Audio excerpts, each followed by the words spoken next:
NIA demand একটাই কারণ করা হয়েছে, এখানে বম বিস্ফোরণ হয়েছে। এখন ভারতবর্ষে নতুন যে আইন আছে সেখানে স্পষ্টভাবে বলা হয়েছে कि কোনো বম বিস্ফোরণ হলে 3/4 এক্সপ্লোসিভ অ্যাক্ট দিতে হয়, কিন্তু পশ্চিমবাংলা পুলিশ এক্সপ্লোসিভ অ্যাক্ট না দিয়ে ওখানে 3/5 9AP দিচ্ছে।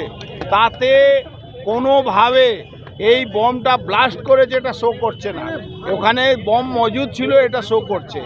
এই জন্যে এই পুরো ক্রিমিনালদেরকে মমতা ব্যানার্জি ইনস্ট্রাকশনে বাঁচাবার জন্য এই কাজগুলো হচ্ছে, কি এরা গিয়ে 10 দিন 5 দিনের মধ্যে ছাড়া পেয়ে যাবে। আমরা এনআইএ তদন্ত এই জন্য বলছি, ভারত সরকার নতুন যে আইন এসছে সেখানে স্পষ্ট বলা আছে এক্সপ্লোসিভ হলে তাকে এনআইএ ইনকোয়ারি করতে পারে, যদি এনআইএ সেটা বুঝে। এরা দায়নি, এনআইএ সরাসরি নিতে পারবে না। আমরা হাইকোর্টে দ্বারস্থ হব যাতে কেসটা এনআইএ নিয়ে।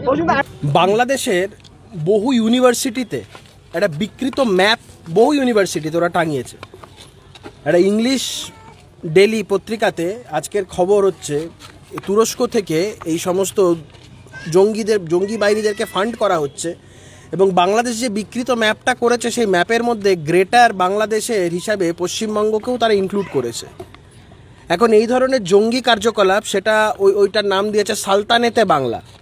কোথাও সালতানেতে বাংলা, কোথাও আনসারুল বাংলা থেকে শুরু করে এই ধরনের বিভিন্ন জঙ্গি কার্যকলাপ চতুর্দিকে চলছে।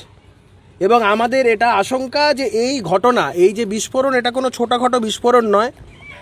এই যে দেশ বিরোধী চক্র যারা বিভিন্ন সময় যারা সক্রিয়, এই যে বিভিন্ন সময় সক্রিয় হয়ে থাকা দেশ বিরোধী চক্র যেগুলো আছে, তাদের কোনো এখানে কোনো কার্যকলাপের ফল এটা নয় তো। নমস্কার বন্ধুরা, আমার নাম ধ্রুবজ্যোতি সরকার। টিটাগড় বিস্ফোরণ কাণ্ডের প্রতিবাদে বুধবার রাতে বিজেপির ব্যারাকপুর সাংগঠনিক জেলার তরফে টিটাগড় থানার উল্টো দিকে এক সভার আয়োজন করা হয়। উক্ত সভায় বক্তব্য রাখতে গিয়ে ব্যারাকপুরের প্রাক্তন সাংসদ অর্জুন সিং দাবি করেন, বিস্ফোরণ কাণ্ডে এনআইএ তদন্তের দাবিতে তারা কলকাতা হাইকোর্টের দ্বারস্থ হবেন। আরমান মন্ডলে বাড়িতে বম বিস্ফোরণ হয়েছে, ইমিডিয়েট এটাকে দেখুন, নালে এই জায়গাটা পুলিশ বলবে ওই সিলিন্ডার ব্লাস্ট করেছে।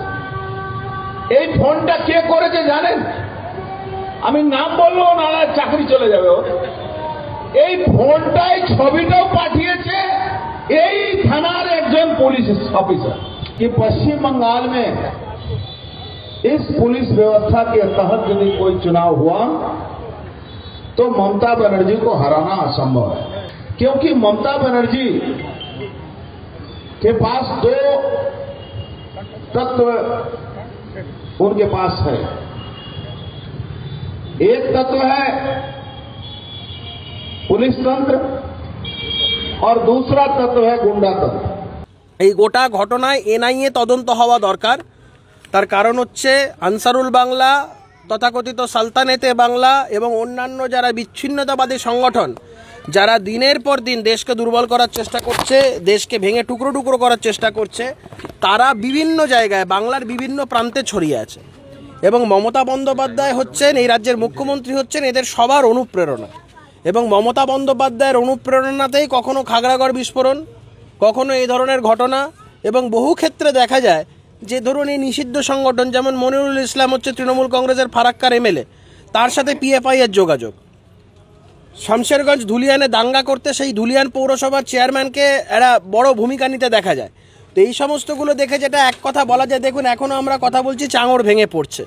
এই যে পরিস্থিতি আজকে, এই মানুষজনগুলোর কি হতো, এই অবস্থা কি হতো যদি মানুষজন থাকতো এখানে। তো এটা কোনো ছোট ঘটনা নয়। অর্জুনবাবু বলেছেন, আর্মি ইন্টেলিজেন্স এই বিষয়টার কথা বলেছেন, আমি বলছি এনআইএ তদন্ত হওয়া দরকার। বন্ধুরা, ভিডিওটি ভালো লাগলে দয়া করে লাইক শেয়ার করে দেবেন, আমাদের পেজটা ফলো করে নেবেন, আর আপনার মতামত কমেন্ট করে অবশ্যই জানান। ধন্যবাদ।